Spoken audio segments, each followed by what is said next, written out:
Today I'm going to talk about foods for post-COVID fatigue syndrome, which is a feeling of tiredness, the most common symptom of COVID-19, not only during the infection but also for weeks and months after the infection has cleared.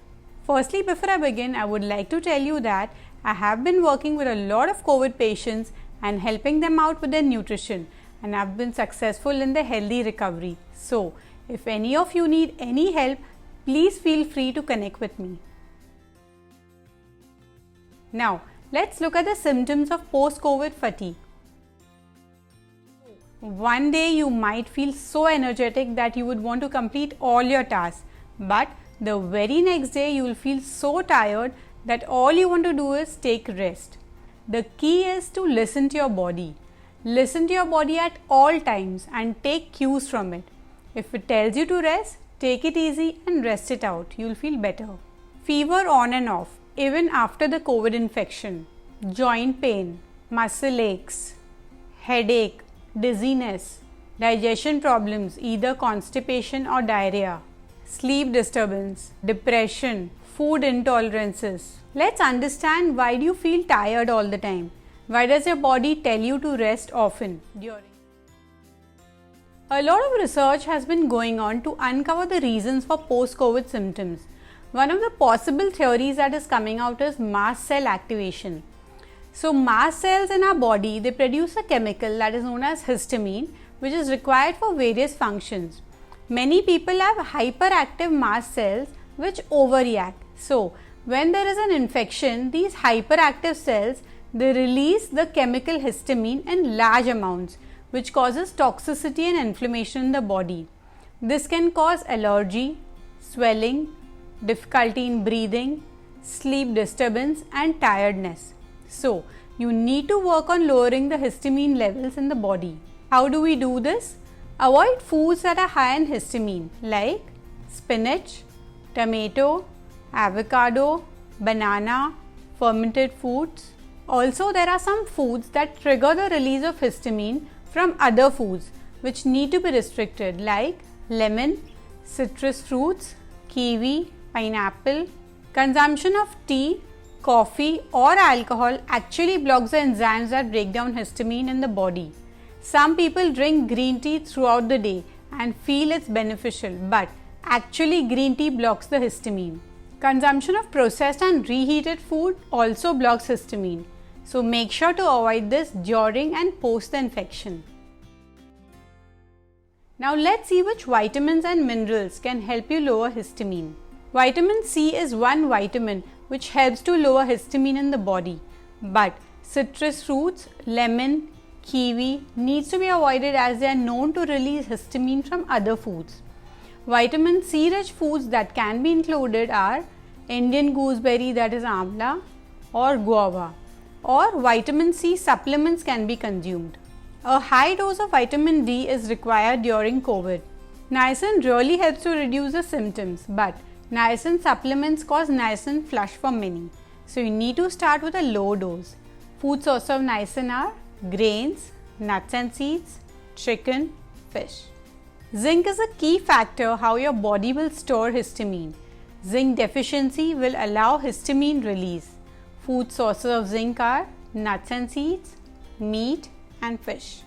Quercetin inhibits the release of histamine from the immune system. Apple is the best food source of quercetin. Selenium supplements have shown to lower histamine. Brazil nuts are a good antihistamine source of selenium. You must consult your nutritionist for the right dosage of vitamin supplements. Water is important because how hydrated you are is a factor in how significant amount of histamine will be released out of the body. Water actually has the power to regulate your histamine level. So, drink lots of water for a faster recovery.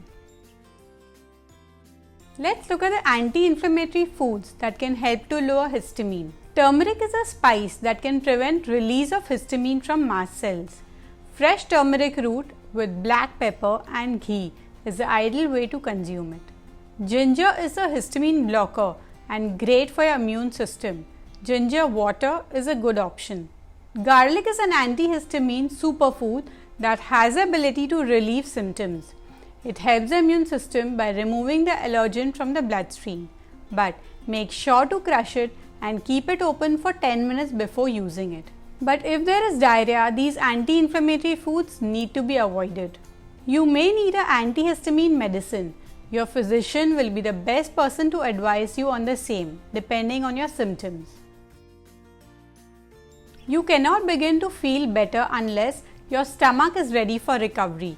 You all know 70% of our immunity is housed in our gut. Being mindful of the food that we consume can help us support the immune system.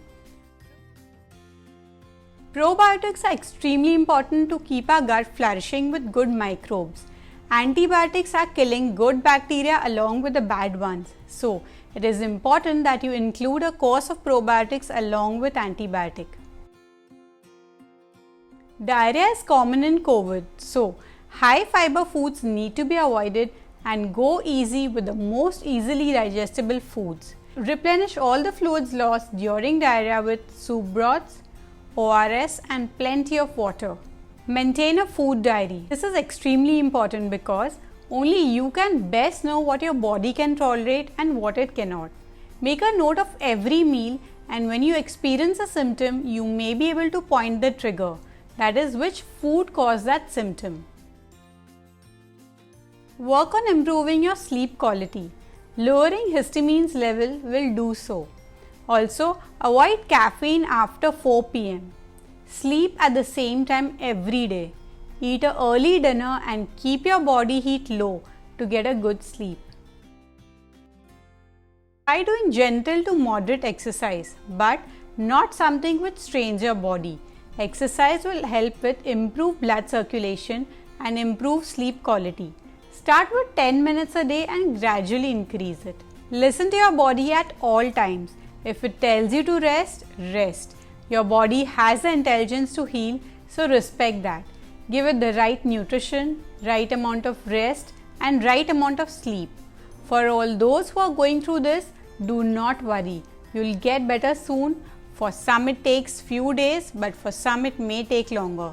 All you can do is look after yourself well. If you found this video interesting, do subscribe to my channel. Make sure you do it now so that you don't miss out on my future videos.